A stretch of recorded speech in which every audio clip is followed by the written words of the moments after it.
ആദ്യത്തെ ഫല സൂചന പുറത്തു വരുമ്പോൾ തന്നെ ഏകദേശം ഇപ്പോൾ UDF തരംഗം, കേരളത്തിൽ UDF തരംഗമാണ് എന്ന വ്യക്തമായ ഒരു ലീഡ് ആണ് ഇവിടെ സൂചിപ്പിക്കുന്നത്. ഏകദേശം 11 മണ്ഡലങ്ങളിൽ UDF ഇവിടെ മുന്നിൽ നിൽക്കുന്നു എന്നത് നമുക്ക് നിസ്സംശയം പറയാൻ സാധിക്കുന്നുണ്ട്. ഇത് മാത്രമല്ല, ഇപ്പോൾ KPCC ആസ്ഥാനത്ത് വലിയൊരു വിജയാഘോഷം, വലിയൊരു ആഹ്ലാദ പ്രകടനം തന്നെയാണ് ഇവിടെ നമുക്ക് കാണാൻ സാധിക്കുന്നത്. ഇതോടുകൂടി ട്രെൻഡ് മാറി വരുന്നു. ഇവിടെ കേരളം ഇനി UDF ഭരിക്കുമെന്ന് തന്നെയാണ് ഈ ആദ്യ സൂചനയിൽ തന്നെ ഇവിടെ പുറത്തു വന്നുകൊണ്ടിരിക്കുന്ന ഫലങ്ങൾ തെളിയിക്കുന്നത്. ഏകദേശം 90% ലീഡാണിപ്പോൾ, 90% ലീഡ് നിലനിർത്തുന്നത്, 90% ലീഡ് നിലനിർത്തുന്നു എന്നത് നമുക്കിവിടെ കാണാൻ സാധിക്കുന്നുണ്ട്. ഏകദേശം കേവല ഭൂരിപക്ഷവും കടന്ന് ഇപ്പോൾ UDF ഏറ്റവും മുന്നിൽ നിൽക്കുന്ന ഒരു കാഴ്ചയാണ് നമുക്ക് കാണാൻ സാധിക്കുന്നത്. ഏകദേശം 86 ലീഡ് നിലനിർത്തുകയാണ്. ഏകദേശം ഒരു ട്രെൻഡ് ഇവിടെ മാറി വരുന്നു. ആ ട്രെൻഡ് മാറി വരുന്നു എന്ന് തന്നെ നമുക്ക് ഈ ഒരു ഘട്ടത്തിൽ നമുക്ക് പറയാൻ സാധിക്കുന്നുണ്ട്.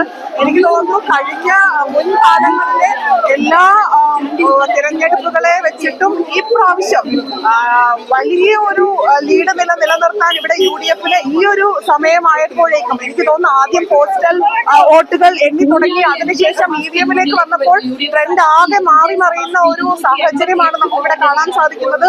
വലിയൊരു ആഹ്ലാദ പ്രകടനം തന്നെയാണ് ഈ KPCC ആസ്ഥാനത്ത് നമുക്ക് കാണാൻ സാധിക്കുന്നത്.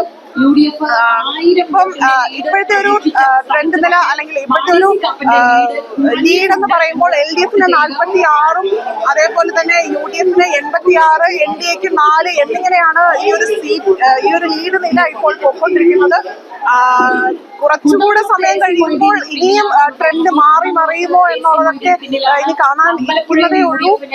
എന്ത് തന്നെയായാലും ഒരുപാട് നമുക്കറിയാം, ഈ ഒരു തിരഞ്ഞെടുപ്പ് കാലഘട്ടത്തിൽ ഒരുപാട് ചർച്ചകളും വാഗ്വാദങ്ങളും എല്ലാം ഉണ്ടായിരുന്നിട്ട് പോലും ഇതിനെല്ലാം തരണം ചെയ്തുകൊണ്ട് ഇവിടെ ഒരു ഭരണമാറ്റം തന്നെ ഉണ്ടാകുമെന്ന് തന്നെയാണ് ആദ്യത്തെ ആ ഒരു ലീഡ് നില ഇവിടെ സൂചിപ്പിക്കുന്നതെന്ന് വേണമെങ്കിൽ ഈ ഒരു അവസരത്തിൽ നമുക്ക് പറയാൻ സാധിക്കും.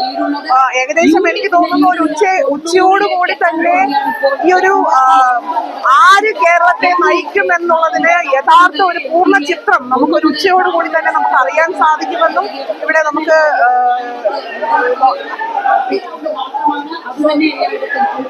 നമുക്ക് അറിയാൻ സാധിക്കുന്നതാണ്.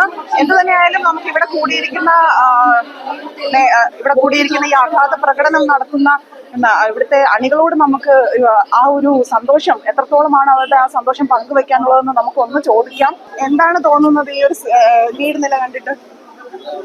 വ്യക്തമായ ഭൂരിപക്ഷത്തിലേക്ക് UDF-ന് അനുകൂലമായ ഒരു ട്രെൻഡ്, വളരെ വ്യക്തമായ ഭൂരിപക്ഷത്തിലേക്ക് UDF അടുക്കുകയാണ്. അതെ, 10 വർഷത്തിൽ നിന്നും കേരളത്തെ തിരിച്ചു പിടിക്കാനുള്ള ഒരു ഏറ്റവും വലിയൊരു അവസരമാണ് ഇപ്പൊ വന്നിരിക്കുന്നത്.